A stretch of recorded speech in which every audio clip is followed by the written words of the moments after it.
government, and that balloons and balloons and balloons and just expands all across the island into what became known as the 1946 revolution. Here are some images of that movement. Now, this was really a moment of great upheaval in some ways, but also great promise in other ways. Because not only do you have a revolt, as you had in several instances in the past, some of which were already traced, but you also had now several alternatives. Right? You had several options. And the Marxism that was led by the Communist Party and also by these guys here, the Socialist Party of Haiti, which was formed in 1946 officially, represented one far-left version of where they saw Haiti able to go. But you also had a version that was very much given to ideas known as Noirism, or kind of a black power idea, right? Which was not as class-based in its analysis, even though there is a great interweaving of these different ideas. It's very hard to separate them, right? Because class and color have very peculiar functions and careers and histories in the Caribbean, but nonetheless, you can barely see that, wow. Nonetheless, it exists as a somewhat, as a kind of counterpoint to the Marxist vision or the Marxist perspective. And this is also very important because it becomes more popular, because it appeals on color-based, on grounds of color, and also because it appeals for a new type of political leadership, right? A kind of anti-bourgeois tendency, right? And so it gains a great deal of support. And there are several people who are pushing it. There are lots of different leaders who are pushing this idea of Noirism. Francois Duvalier was definitely one of the principal architects of this modern Noirism, because Noirism in some ways had existed from the 19th century. But the most popular leader of them all is Daniel Fignoli, who was a very gifted speaker in Haiti, who had had a powerful following in Haiti, and he formed in 1946 a party which becomes known as MOP, the Mouvement Ouvrier Paysan, which is like a workers' party, and becomes incredibly popular. And for the next 11 years, would become by far the most central popular figure in Haiti during this period. So you see all of these different kinds of leaders with all different ideas emerging in 1946. The Socialist Party, the Communist Party, the Labour Party led by a charismatic leader like Fignoli, who had people like Duvalier supporting him. And you also had a black middle-class group that was supportive of new political power, but may not have been as radical in their view as Fignoli was, right? And it is this group that, in league with the Haitian Garde d'Haïti, the Haitian military, becomes successful in the competition for state control by 1946. And the new president, who emerges as a result and also as a representative of that group, is Dumassé Estimé. Now, I could go on and on about Estimé, because it's one of my favorite periods in Haitian history, but I'll try and be brief. Estimé essentially saw himself as a representative of this new class of political leaders in Haiti. He did believe in many ways that he could help to redefine Haiti. And one of the ways he tried to do that initially is to create a kind of coalition of people around him. And this is a representative of it here. In this photograph, you don't only see Estimé here, but this is Daniel Fignoli right there.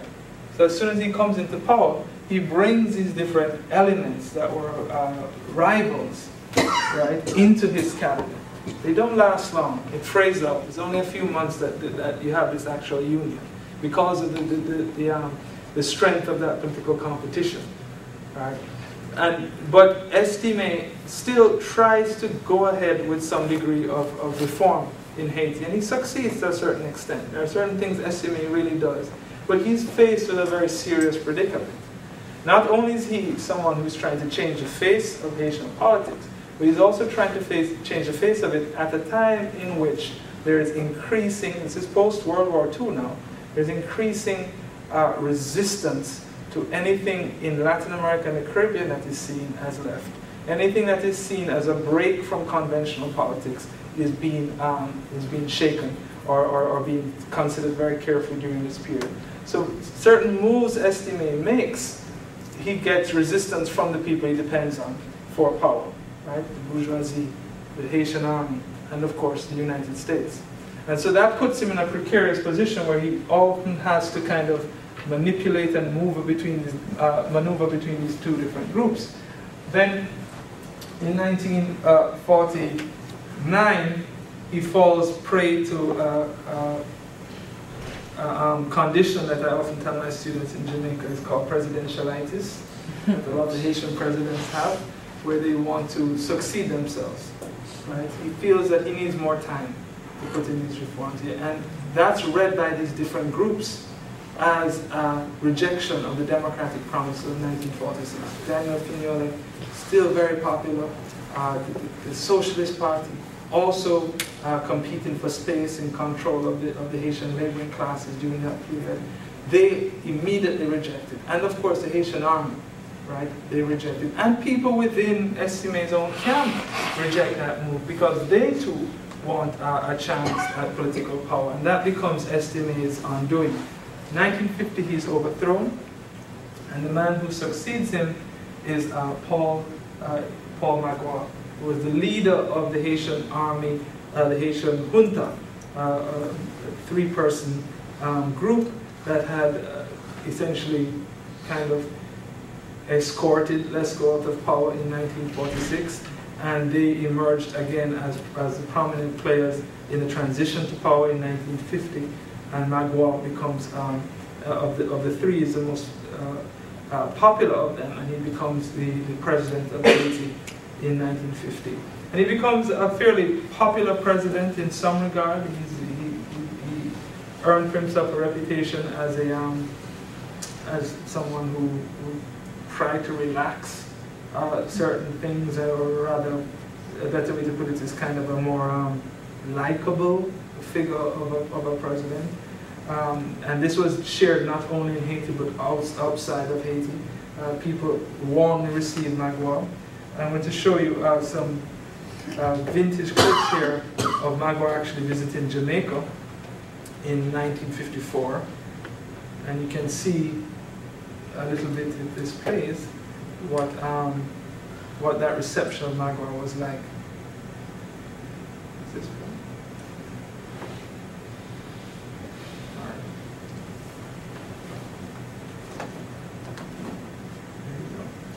So he comes to Jamaica, he gets the key to the city, and no other Haitian president had that kind of treatment. So you get a sense from this what Magua's popularity was like, how people received him during these years. But this view, of course, was not shared by all, because the same groups that I mentioned that were very much against Estimé were also felt marginalized under Magua. In fact, they were marginalized. He outlawed the Socialist Party, he outlawed the Labour Party, MOP, Fignoli's MOP. He locked Fignoli up in prison at one point in time. And it all meant that when, again in previous times, that when that valve began to open up, a lot would rise to the surface because of the kind of clamping down on that voice, that space for resistance, that space for opposition that Magua did. And then that leads to his overthrow in 1956. And a very long and difficult and troubling election campaign in 1957, right? And here are some news clippings from around the world of that 1957 election campaign. At one point in the campaign, near the end of it, somewhere around the middle of it actually, Daniel Fignoli becomes president of Haiti. Right? Daniel Fignoli is elected, well, not actually elected, he's appointed provisional president of Haiti in May 1957. Now, of course, this is seen as a huge achievement. Here's someone who wanted to become president or run for president in 1946. Someone I told you was by far the most popular of the leaders of this period. And here's an image in the background there of his inauguration as provisional president. And you see this mass of people running towards the steps to hear him speak when he gives his first address as provisional president. He doesn't last long, barely a few weeks before he's overthrown, taken out of the country. And what happens, what creates that overthrow of Fignole is obviously not popular disenchantment with him, but more that competition among these different forces, mainly led by the Haitian army that leads to Fignole's overthrow. And his main rival, who was once his ally, becomes essentially the likely candidate to win the election, and does win the election in 1957. And that, of course, is Francois Duvalier. Now, Duvalier Papa Doc faces a great deal of obvious resistance to his rule. The nature by which he came to power. Not that he didn't have support, he did, but there was a certain level of increased violence that didn't take too long to rear its head in the Duvalier presidency. And so people who had become forcibly exiled in the early years of Duvalier's presidency begin to rally around from outside to try and launch a movement against him. And one of the principal movements was led by Jacques-Stéphane Alexis, who was one of the leaders of the student protest in 1946. And he formed in 1959 a group by the name, I can't remember what the acronym stands for, but it's PEP. And it was set up to try and launch, he's a Marxist, a follower of Jacques Mounet. And he tries to launch this resistance movement against Duvalier, but more like an armed resistance movement. And again, he's inspired by what's happening elsewhere, particularly in the Cuban Revolution led by Fidel Castro. They come to Haiti, but they're murdered. And he's murdered in 1961. Another group known as Jeune Haiti or Young Haiti is also tries a similar kind of movement, and they're also shot down in 1964. So the resistance, which has had this long history going on throughout the 20th century, and it's always butting heads with repression, resistance versus repression, wanes by the Duvalier period. Because what Duvalier manages to do is to create extremely forceful and institutionalized mechanisms of controlling the political and social situation in Haiti, which leaves very, very minimal space to resist.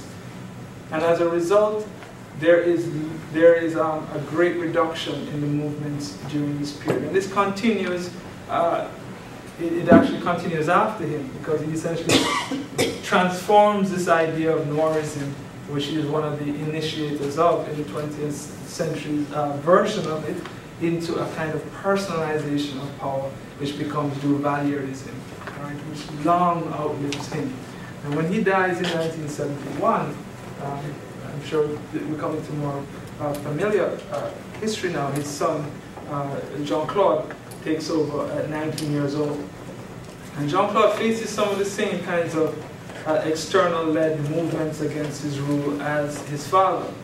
But the repressive mechanisms, the repressive means of control that he institutes are able to squash it until 1986, when a popular movement leads to the overthrow of Baby Doc. Right? And that popular movement begins as an island-wide movement. It begins in different centers, in Gonaïve and other parts of Haiti, and then it becomes a national movement for the overthrow of the Duvalier dictatorship.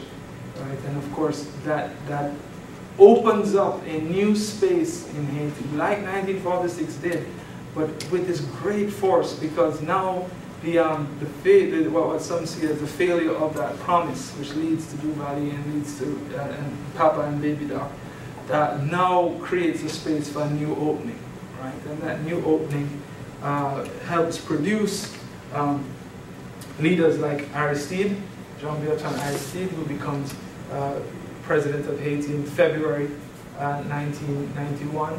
He's overthrown, as we know, later, and then comes back to power, and then is again removed from office in 2004. And you'll notice I've kind of summarized that tail end a little bit more than the earlier end, because I learned as an undergraduate that the closer we get to the present is the more we're moving into away from history and political science. So we're on less stable ground as historians. But I'd be very happy to talk about that period in relation to the larger period that I sketched out in the 20th century, if you have questions. Yes, in the book, I was Frank Fletcher, and I used to work in LAC actually years ago. But you mentioned in 1932, the Haitian Communist Party tried to get assistance from the CPUSA. So my understanding is the Comintern for the Caribbean, it was actually, that section of the Comintern was actually led by the CPUSA, so that would be the logical place to come. Like even like the PSP, the Cuban Communist Party in that period, they were sort of under the U.S. CPUSA. What were the reasons, and was there ever any liaison directly with the Soviet Union, or did any Soviet officials ever go to Haiti to visit?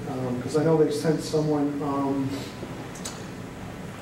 in, I can't remember when, probably the early 30s to Cuba, who was a Polish communist. So, but I don't know what. Why the Soviet Union decided not to. Yeah. It's a good question. I mean, the relationship with the CPU is reasons that you mentioned, but also because there was a connection with some Haitians who had been part of movements in New York. And so they were sort of exiles? There was one in particular led by Henri Rosemont, who was in New York, and other groups as well. And as I said, Jacques May had spent some time in the U.S. prior, so that's why I'm not certain that that actually led to any deep connections, right, during that period. But there were attempts to forge them. As far as the Soviets are concerned, I don't know of the Soviets actually going into Haiti at that point in time. Right. I suspect that they would be less likely to do so because the Communist Party wasn't as firm as it would be in Cuba. Right, and so because of that, the potential for it was to grow and expand may not have been very realistic at the time. And I don't know if during that period, if you had Haitians going to the Soviet Union. I'm unaware of that. I don't think you did, because the concern insofar as the Haitian communists were the problems that say U.S. officials saw was their connection with the regional communist cells. Cuba, Dominican Republic, and coming up here to the U.S.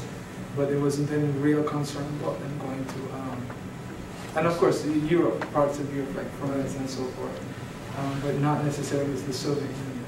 Because like some people from the U.S. and other countries were sent to the Lenin School to study, like some people from the CPUSA, I know. And from Mexico, yes, and other places, and they received political training and education and training. But I guess Haiti wasn't a priority then. Well, it didn't have that level of development. It wasn't as strong as it existed elsewhere. So that was the problem. Chantal? Thank you so much for joining us. I'm excited to have you here, and that the students have an opportunity to receive a primer from you. Could you speak a little bit to us about the nationalists versus the liberals? I think the 19th century is such this rich period that a lot of people don't have a chance to learn about. Could you speak a little bit about the distinction between those parties? Yes, thanks. That's a good question.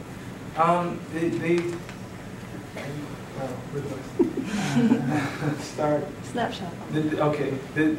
Both these movements really kind of take form by the 1870s. They are essentially formed by groups of Haitian politicians who are have different ideologies in terms of what they see. Nationalists. There's a view that is often held that there's a color distinction between the two, but it's not really true. And even if the ideas are one way, seen that way, but it's not necessarily true, because you have people who are light-skinned who were part of the Nationalists, who tended to be seen in the kind of received wisdom of the Nationalist Party as the pro-black party, and that the liberals tended to be the supportive of the lighter-skinned Haitians. But people crossed both lines. Like Antonio Fiame was a liberal, and Calistin Fouchard, who I mentioned before, is a strong nationalist. But what he does is that he creates a kind of party duality in Haiti in the 1870s into the 1880s, where it becomes more pronounced for control. And the different views and the different visions that they put forward of Haiti relate a lot more to issues of the economy. Right? They have different economic programs that they're putting forward. Also issues of ruling, who is best led to rule Haiti. In fact, that becomes kind of the clarion call, if you will, of the different groups. The liberals had a thing saying, rule by those who are most capable, which speaks to class and issues in Haiti and color issues, whereas the nationalists had this idea of rule by those most popular, which spoke to the darker skinned majority in Haiti. So that's the distinction. But it then feeds into the political clashes of the late 19th century. So you have groups that are nationalist fighting against the groups who are liberal. And the liberal ones tend to have their moment in the sun, if you will, in the late 1870s. But in 1879, you have the coming to power of Monsieur Salomon, who is a nationalist leader in Haiti. And so he comes into power and essentially becomes the leader